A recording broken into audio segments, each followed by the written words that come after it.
1년 가운데에 오늘 성령, 어제 지난주까지는 성령 강림절로 교회력의 전반부가 끝났습니다. 그 다음 주일을 삼위일체 주일로 지킵니다. 그래서 남은 반년은 성부, 성자, 성령, 삼위일체 하나님의 이름 안에서 신앙생활을 해 나가게 되는데 그 첫날이 바로 오늘 주일입니다. 삼위일체 주일이 제정된 배경이 있어요. 혹시 아시는지 모르겠는데 4세기 기독교 학자, 신학자인 아리우스라는 사람이 있었습니다.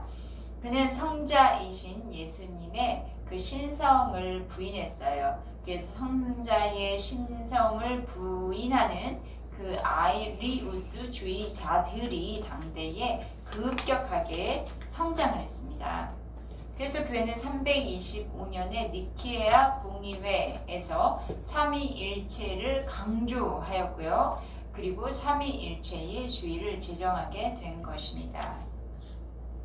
삼위일체 주일에 우리가 기억해야 할 것은 무엇일까요? 삼위 하나님은 창조 때부터 계신 분으로 성부, 성자, 성령께서 함께 일하셨다는 것입니다.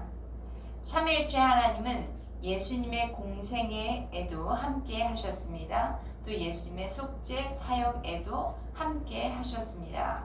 오늘날 우리 속에서 역사하시는 분도 삼위일체의 하나님이십니다. 또한 삼위일체 하나님은 우리를 이제 세상 속으로 파송하세요.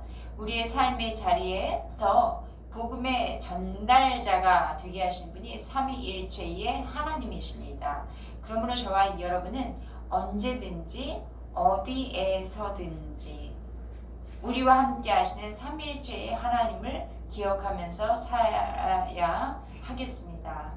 오늘 로마서 8장 1절부터 17절까지의 말씀을 보면서 우리의 관심은 삼위일체의 하나님이 어떻게 나타나는가, 우리와 어떻게 함께 하시고 역사하시는가 저와 여러분이 알았으면 좋겠습니다. 삼위일체 하나님이신 성부 하나님, 성자 하나님, 성령 하나님 각자가 어떻게 역사하셨는지와 그 결과로 인해서 우리는 어떤 은혜를 누리게 되었는지를 보도록 하겠습니다. 성부, 또 성자, 성령 하나님은 한 분이시고 그 삼위 하나님이십니다. 성부, 성자, 성령의 관계를 우리는 완벽하게 인간으로서는 이해할 수는 좀 어려움이 있어요. 그러나 성경에 또 삼위의 하나님이라는 단어는 없죠. 이것은 신학에서 나온 단어인데 삼위 하나님께서 하나이시다라고 믿는 것이 삼위일체 신앙입니다. 그럼 삼위일체 신앙에서 가장 우리가 먼저 생각해야 될 분이 성부 하나님이세요. 그래서 우리가 그 부분에 대해서 살펴보려고 하는데 3절 말씀 한번 읽어보도록 하겠습니다. 시작. 율법이 육신으로 말미암아 연약하여 할 수 없는 그것을 하나님은 하시나니 곧 죄로 말미암아 자기 아들을 죄 있는 육신의 모양으로 보내어 육신의 죄를 정하사. 성부 하나님은 그 율법이 육신으로 말미암아 연약해서 할 수 없는 그것을 하시는 분이십니다. 죄인됨에서 벗어날 수 없고 또 정죄받는 것에서 결코 자유할 수 없는 것이 인간의 숙명입니다. 그러므로 율법의 요구를 완벽하게 준행할 수도 없고 그래서 의로워질 수도 없는 것이 우리 인간이었어요. 그러나 우리가 할 수 없는 것들을 하나님께서는 하십니다. 성부 하나님께서 우리가 할 수 없는 것을 하신 것은 무엇인가? 성자 예수님을 육신의 모양으로 이 땅에 보내심으로 말미암아 성부 하나님께서 하시는 일을 시작하셨습니다. 3절과 4절 우리가 아까 3절 읽었으니까 4절 한번 읽어볼까요? 시작. 육신을 따르지 않고 그 영을 따라 행하는 우리에게 율법의 요구가 이루어지게 하려 하심이니라. 모든 인간의 연약함은 무엇에서부터 있죠? 죄로 말미암아서 인간이 연약해졌습니다. 인간의 힘과 의지로 율법의 요구를 이제는 완전하게 이룰 수 없게 되었어요. 인간이 죄인 됨으로 말미암아. 그러나 우리를 너무나 사랑하시는 성부 하나님께서는 하나님 그 아버지의 마음으로 우리들의 자녀들을 위해서 예수님을 보내오셨습니다.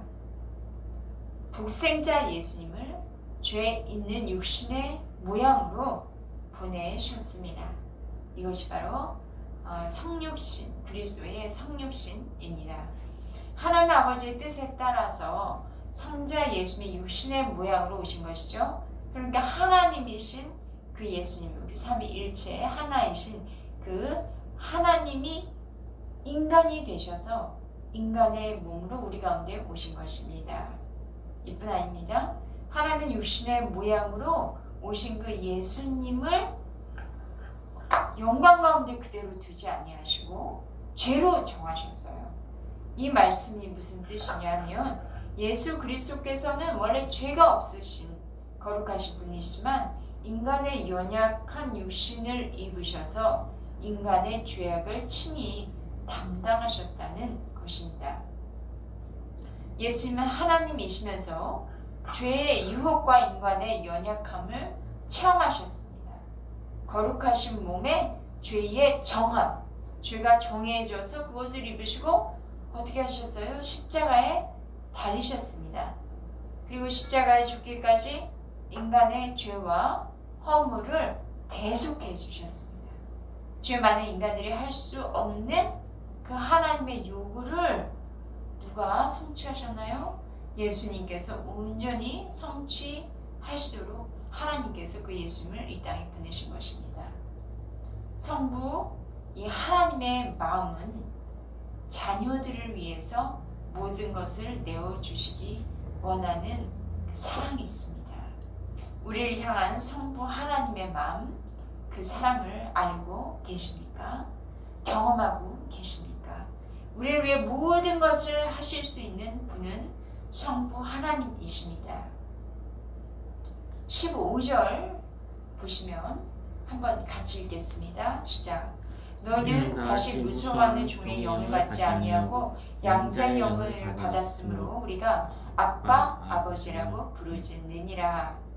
우리를 두렵게 하면서 속박하는 것, 그것은 율법이 주는 정죄입니다. 눈치 보게 하고 눌리게 하고 우리를 위축되게 하고 저 지구멍이라도 들어가고 싶은 그런 그냥 자존감을 막 밟아버리는 그런 것이 바로 율법이 주는 정죄죠. 그런데 예수 그리스도를 믿음으로 말미암아 예수님을 내가 믿으니까 그런 말만 이제는 율법이 우리를 어떻게 할 수 없다는 거예요. 우리는 율법에 더 이상 그것으로 인해서 좌지우지 될 이유 없이 해방되었습니다.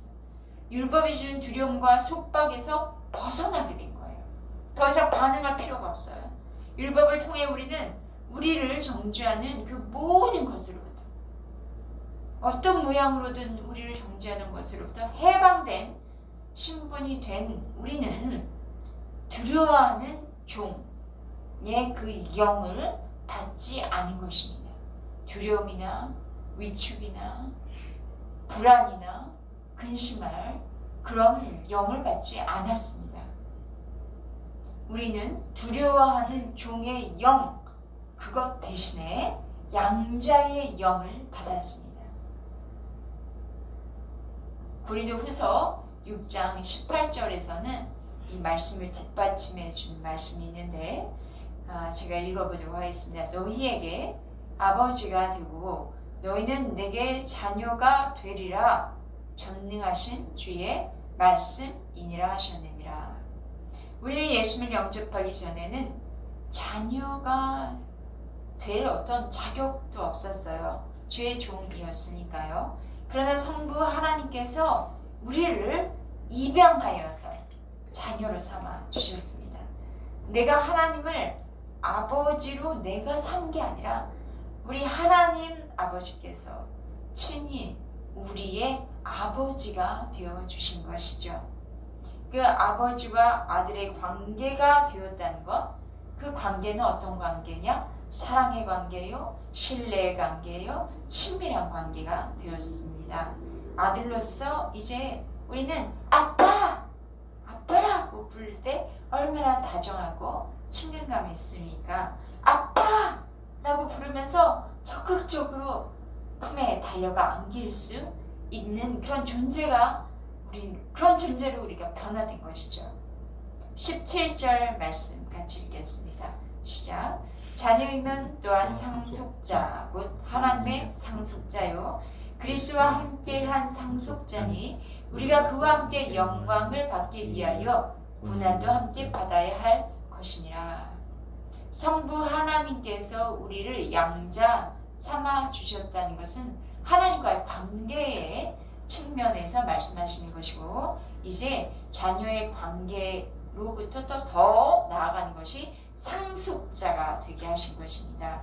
상속자는 우리 아시다시피 세상에서도 상속이라는 걸 받지 않습니까? 물론 그것은 이제 물질적인 것에서 아버지가 가지고 있던 것을 내가 자녀가 취하는 것을 말하는데, 이것은 물질적인 것, 물론 물질적인 것도 포함되게 그런 풍요함도 포함되겠지만 물질적인 것뿐만 아니라 영적인 권세를 말씀하십니다.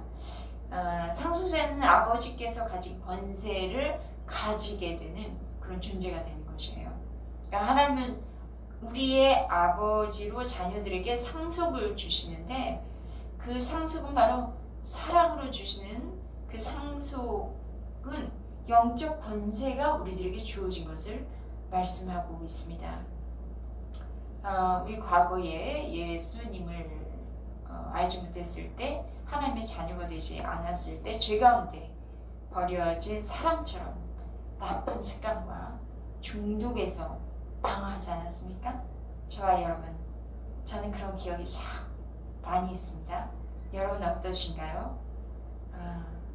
그런데 이런 우리들을 하나님의 자녀로, 하나님을 나의 아빠라고 부르면서 그의 품에 안겨줄 수 있는 존재가 되게 하신 것만 해도 너무 감사합니다.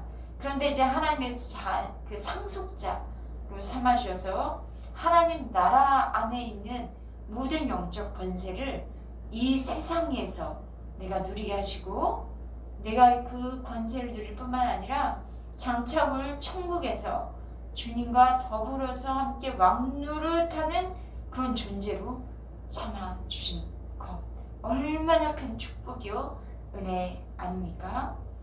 우리에게 이미 하나님의 나라가 임했습니다.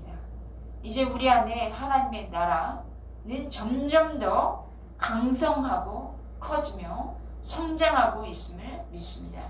성부 하나님의 은혜 안에서 하나님의 자녀로서의 또는 상속자로서 하나님 앞에 견고하게 세워져 가는 저와 여러분 되기를 축복합니다. 성자 예수님은 이제 우리에게 어떻게 역사하신지, 우리가 이제까지 성부 하나님에 대해서 살펴보았다면, 성부 하나님이신 성자 하나님이신 그 예수님은 우리에게 어떻게 역사하시는지 본문에서 살펴보도록 하겠습니다. 1절 말씀 같이 읽겠습니다. 시작. 그러므로 이제 그리스도 예수 안에 있는 자에게는 결코 정죄함이 없나니. 예수 안에 있는 자라는 것은 예수님과 함께하는 사람을 지칭할 때 예수 안에 있는 자다라고 표현하죠. 요한복음 15장의 포도나무의 비유처럼 포도나무 대신 예수만에 우리가 거하고, 또 예수만에 우리가 예수님께서 우리 안에 거하시는 그런 연합된 하나의 그런 관계를 맺는 상태에서를 말씀하십니다. 그래서 예수 안에 있는 자에게는 어떻게 하신다고요? 결코 정죄함이 없습니다. 조금도 정죄함이 안 들어갑니다. 정죄라는 말은 법정에서 공적으로 유죄 판결을 받는 것과 같이 우리를 죄인으로 규정하는 것이 너는 정죄를 받아, 우리는 정죄를 받는 그 상태를 이야기하죠. 우리는 그래요. 원래 죄인이었어요. 아담의 범죄로부터 우리는 그 아담의 범죄에서 벗어날 수 없는 그런 사람들이었어요. 그의 후손된 우리들은. 그러나 우리가 예수만에 그렇게 우리가 예수만에 거하기 전에는 모두가 죄인이라고 인정을 받고 판결을 받았습니다. 너는 죄인이야. 그러면 우리는 아무런 할 말이 없는 사람들이었어요. 그러나 반전입니다. 우리가 예수만에 거할 때 우리는 더 이상 죄인이라는 판단을 누구에게도 받지 않습니다. 왜? 우리를 지으신 하나님께서도 우리를 죄인이라고 이제는 판단하지 않으세요. 우리가 예수만에 거하고 예수님께서 우리를 품어주시는 그 관계 안에서 우리는 정죄가 아닌 의로운 사람이라는 칭의를 받는 존재가 된 것이죠. 예수만에 거하는 여러분은 의로운 사람이라는 칭의를 받았습니다. 저와 여러분에게는 예수 그리스도로 말미암아 하나님의 의로 충만합니다. 믿으십니까? 아멘. 10절 말씀을 읽겠습니다. 또 그리스도께서 너희 안에 계시면 몸은 죄로 말미암아 죽은 것이나 영은 의로 말미암아 살아있는 것이니라. 이 말씀은 1절 말씀과 관련이 있습니다.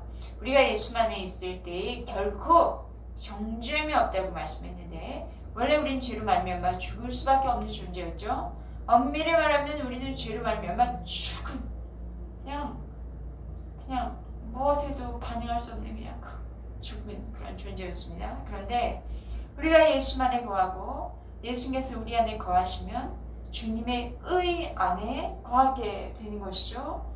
주님의 의 안에 거하기 때문에 우리의 죽었던 영이 그리스도의 의에 그것으로 말미암아 살아있는 존재가 된 것이에요.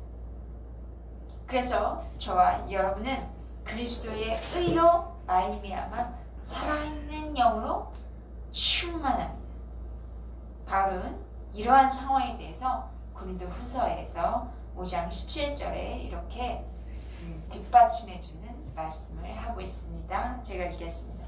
잘 아시는 말씀이에요. 고린도후서 5장 7절 말씀. 그런즉 누구든지 그리스도 안에 있으면 새로운 피조물이라. 이전 것은 지나갔으니 보라 새 것이 되었도다. 우리는 새 피조물이에요. 우리가 예수님의 품 안에 거할 때 죄로 인해 죽었던 몸이 그리스도 안에서 그의 의로움을 입은 새로운 피조물로 새롭게 태어났습니다. 그것을 신학적 용어로 중생이라고 표현하기도 하고요. 요한복음 3장에는 거듭나다라고 표현하고 있습니다.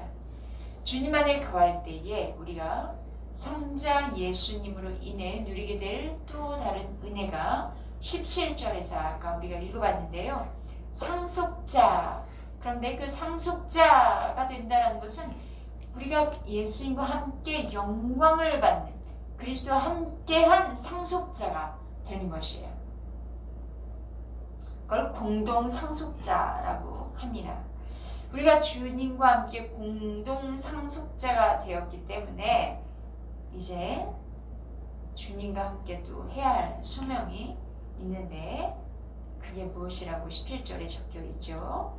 하반절에 보니까 주님과 우리는 공동 운명체이기 때문에 그리스도의 고난도 받아야 한다. 그렇게 말씀하고 있습니다. 영광도 함께 받지만 고난도 함께 받는 존재가 된 것입니다. 그리스도의 고난이 없이 우리는 죄 사함과 또 칭의, 구원이라는 것을 받을 수가 없었죠. 그리스도의 그 순종과 헌신의 고난으로 인해서 우리가 하나님의 자녀가 된 것이기 때문입니다. 이제는 우리가 그리스도의 고난에 참여해야 합니다. 그리스도와 함께 상속자가 되었기 때문에 그리스도와 함께 이 땅에서 고난을 받아야 합니다. 하나님 나라의 영원한 영광을 바라며 이 땅에서 잠시 받는 고난은 잠시 받는 고난이에요. 그것을 기쁨으로 견디는 인내, 그 인내가 우리 스스로에게 적용되어진다면 저와 여러분은 바울의 고백을 하게 될 거예요. 바울의 고백을 어떻게 했냐? 그리스도의 남은 고난을 내 자신 육체에게 채우노라. 그렇게 고백한 것처럼 우리들의 삶이 잠시만의 고난의 그 기간을 통과하게 되는 것은 하나님의 뜻입니다. 우리를 품어주시는 예수님의 희생과 그 순종을 본받아 우리 예봉교회 예수님을 본받아서 전도의 고난, 또 새벽 기도의 고난, 또 저 같은 경우에는 설교를 준비하는 고난도 있고요. 또 양육하는 고난, 또 우리 성도님들은 헌신과 주의 이름을 위해서 헌신과 봉사하는 그 고난을 우리 스스로의 육체의 체험으로 주님의 십자가도 나도지고 주님과 함께 영광의 길로 나아가는 저와 여러분 되기를 축복합니다. 이제 우리가 성부 하나님 우리가 할 수 없는 일을 하셔서 우리를 구원하여 주셨죠. 성자 예수님 우리를 품어주셔서 하나 되게 하셔서 정죄함이 없게 하시고 예수님과 함께 공동 상속자가 되게 하셨죠. 이제 남은 성령 하나님은 어떤 분이신지, 삼위 중에 성령 하나님은 살리시는 생명의 영이십니다. 2절 말씀 같이 읽겠습니다. 시작. 이는 그리스도 예수 안에 있는 생명의 성령의 법이 죄와 사망의 법에서 너를 해방하였음이라. 또 하나 더 읽어볼까요? 6절 말씀입니다. 시작. 육신의 생각은 사망이요 영의 생각은 생명과 평안이라. 여기에서 두 절 보니까 생명이라는 말씀이 반복해서 나오고 있습니다. 성령님은 그리스도께서 부활하시고 승천하신 후에 성도들에게 이제 성령을 주셨는데 주신 성령은 생명과 평안을 우리들에게 주십니다. 2절에서 그리스도 예수 안에 있는 이런 표현을 했죠. 그리스도께서 성취하신 이 구속의 원리 안에 있는 그 성도들에게는 생명을 주신다는 뜻입니다. 그 생명해 주시는 역할은 바로 성령님이 하시는 것입니다. 성령님께서 우리에게 오셔서 성령 충만한 가운데 방언으로 기도도 하게 하시죠. 또 성령의 능력으로 전도도 하고 봉사도 할 수 있는 능력을 부여하시죠. 그런데 그러기 이전에 성령님은 우리로 하여금 예수 안에서 생명에 이르고 그 생명을 누리도록 하신 분이십니다. 성령님은 예수님께서 승천한 다음에 생명의 영으로 오셔서 우리를 계속해서 생명 가운데로 인도하세요. 생명의 성령께서 죄와 사망의 법에서 우리를 해방시켜 주신 것이죠. 예수 안에 있으면 그러니까 정죄함이 없는 것이고, 또 우리 예수 안에 거하게 하시는 그분은 성령님이시라는 것입니다. 생명의 성령께서 우리를 인도하여 주시기 때문에 결코 정죄함이 없이 죄와 사망의 법에서 해방되어지는 것입니다. 4절부터 9절 말씀까지는 긴데 우리 읽어주시겠습니다. 4절부터 9절까지 목소리로 쭉 읽어주시겠습니다. 육신을 따르지 않고 그 영을 따라 행하는 우리에게 율법의 요구가 이루어지게 하려 하심이라. 율법을 따른 자는 육신을 따르는 자는 육신의 일을, 영을 따른 자는 영의 일을 생각하나니 육신의 생각은 사망이요 영의 생각은 생명과 평안이라. 육신의 생각은 하나님과 원수가 되나니 이는 하나님의 법에 굴복하지 아니할 뿐 아니라 할 수도 없습니다. 육신에 있는 자들은 하나님을 기쁘시게 할 수 없느냐. 9절 말씀입니다. 만일 너희 속에 하나님의 영이 거하시면 너희가 육신에 있지 아니하고 영에 있나니 누구든지 그리스도의 영이 없으면 그리스도의 사람이 아니라. 네, 이 말씀을 전체적으로 보면요. 생명의 영이신 그 성령님은 우리로 하여금 육체를 따르지 않고 영을 따르게 해요. 그래서 결과적으로 하나님이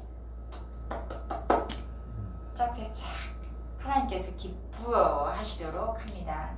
우리의 눈은 늘 우리의 눈이 어디를 따라다닐까요? 우리의 눈은 영의 세계를 계속 찾아 바라보면 좋겠지만 자연스럽게 육신을 따라 갑니다. 육신의 일만 우리의 머리는 자꾸 자연스럽게 따라갑니다. 육신의 일만 생각하고 육신의 즐거움을 따라 사는 것, 이게 참 우리 인간의 본성 속에 있습니다. 육신의 생각은 자신이 가진 것과 가지지 못한 것을 또 남과 비교하게 하죠. 그래서 남과 비교해서 어떻게 해요? 나타나는 것은 원망, 나에서 또는 탓하고 또 짜증내고 이런 것들을 하게 됩니다. 우리가 하루에 어떻게 살고 있나 자기 자신을 한번 체크해 보세요. 육신의 일을 따라 살고 있는지 영을 따라 살고 있는지. 그런데 바울은 이런 육신의 생각이 그래 자연스러운 거야. 그냥 그렇게 살아야 하지 않을까라고 하지 않았어요? 사망이라고. 육신의 생각은 사망이라고 그렇게 말씀하셨어요. 반면에 성령이 우리 안에 오시면 영의 일 생각하게 되며 곁이 있고 생명과 평안이며 하나님의 말씀, 생명이신 하나님의 말씀을 따라 살아가게 합니다. 그러면 어떤 결과를 할까요? 우리의 육신의 생각으로 인해서 원망하고 짜증내고 불평하던 것들이 그 입이 닫혀지고 모든 환경에 대해서 주님 감사합니다. 주님 감사합니다. 그 안에서 감사를 찾을 수 있는 것입니다. 성령은 우리 오셔서 육신의 생각이 아닌 영의 생각으로 살아가게 합니다. 그러니까 지금 내가 육신의 생각을 너무 많이 하고 있어요. 회개하셔야 하는 거예요. 그리고 영의 왜냐? 우리는 이미 하나님의 사람이거든요. 하나님의 자녀이고 성령을 받았는데 육신의 이름의 생각만 따라 다니는 존재는 아니에요. 성령의 생각으로 살아가는 사람들이 이미 성령이 충만함으로 우리 가운데 오신 분이에요. 그런데 그것을 내가 어떻게 사용하느냐에 따라서 내가 달라지겠죠. 우리 안에 하나님의 말씀의 법을 따라보자는 그 열심과 사모함이 있을 때에 하나님이 주신 평안함이 내게 임하는 것입니다. 또한 하나님의 말씀을 따라 살려고 노력하면 하나님을 기쁘시게 하는 결과를 가져오게 되겠죠. 그래서 히브리서 12장 28절에는 이렇게 뒷받침해서 말씀하고 있습니다. 그러므로 우리가 흔들리지 않는 나라를 받았은즉 은혜를 받자 이로 말미암아 경건함과 두려움으로 하나님을 기쁘시게 섬기자. 하나님을 기쁘게 그러니까 하나님을 섬기는데 의무나 형식이 아니라 기뻐함으로 그것도 경건함과 두려움으로 살아계신 하나님을 기쁘게 섬기는 것입니다. 성령 안에서 은혜 따라 경건함과 두려움으로 하나님을 기쁘게 섬기는 저와 여러분 되기를 주의 이름을 축복합니다. 14절 말씀입니다. 제가 읽겠습니다. 무릇 하나님의 영으로 인도함 받는 사람은 곧 하나님의 아들이다. 그랬습니다. 하나님의 영으로 인도함을 받을 때에 하나님의 아들이에요. 우리가 성령 충만받고 성령의 인도함을 받을 때에 하나님의 아들의 존재가 확고히 되는 것이죠. 또 16절 읽겠습니다. 성령이 친히 우리의 영과 더불어 우리가 하나님의 자녀인 것을 증언하시나니 우리가 성령의 충만함을 받을 때 성령께서 우리 안에 있는 우리의 영과 함께 하나가 되어 우리가 하나님의 자녀라는 것을 알게 하시고 깨닫게 하십니다. 이렇게 정리해 볼까요? 오늘 말씀 삼위일체의 하나님은 우리의 죄의 문제를 해결해 주셔서 우리가 죄와 사망의 법에서 해방되어 결코 정죄함이 없는 구원받은 성도로 생명을 얻게 하십니다.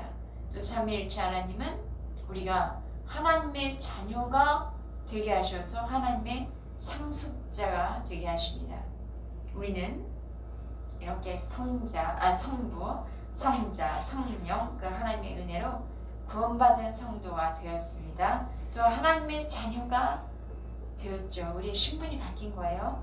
우리는 세상 사람들이 경험하는 그런 경험의 세계 안에 머물러 사람들이 아니에요. 하나님의 자녀이기 때문에 하나님의 세계 안에서 누리는 그 풍성함을 누리는 사람들입니다.